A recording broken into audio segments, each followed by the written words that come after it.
Pemirsa, selama April 2026, Polres Badung dan Polsek Jajaran berhasil mengungkap sejumlah kasus 3C, curat, cusa, dan curanmor. Petugas menangkap sebanyak 15 pelaku dan menyita barang bukti berupa 13 sepeda motor dan uang tunai 22,2 juta rupiah yang merupakan hasil menjual perhiasan emas curian.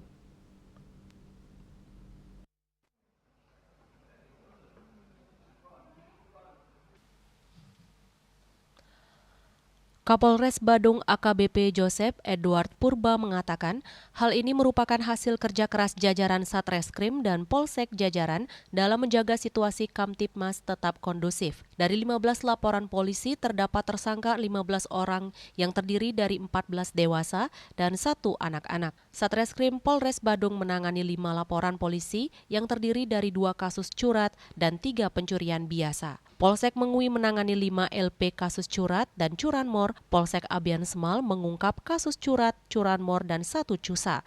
Sedangkan Polsek Kuta Utara dan Polsek Petang masing-masing menangani 1 kasus cusa, sementara TKP-nya berada villa, rumah warga, area persawahan, warung, toko, kos-kosan, proyek bangunan, dan di jalan raya.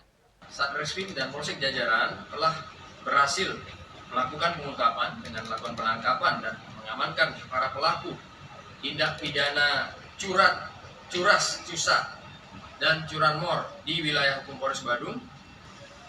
Jumlah tersangka yang kami amankan atau kami tangkap terhadap 15 perkara tersebut ada 15 orang. Untuk wilayah Mengui itu ada 2 curanmor, ya, yang 1 terjadi di Dumah Bayo, di mana modus operandinya, kuncinya pas nyantol di bawah jok.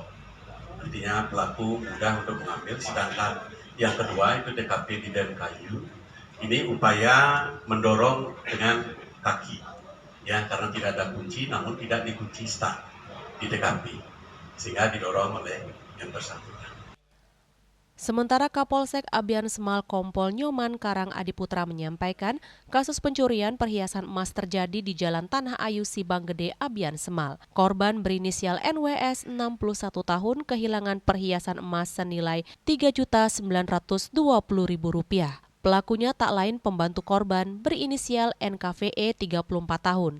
Ia mengambil 1 buah kalung emas beserta liontin emas dengan batu permata hijau giok dan 1 buah cincin dengan permata hijau giok.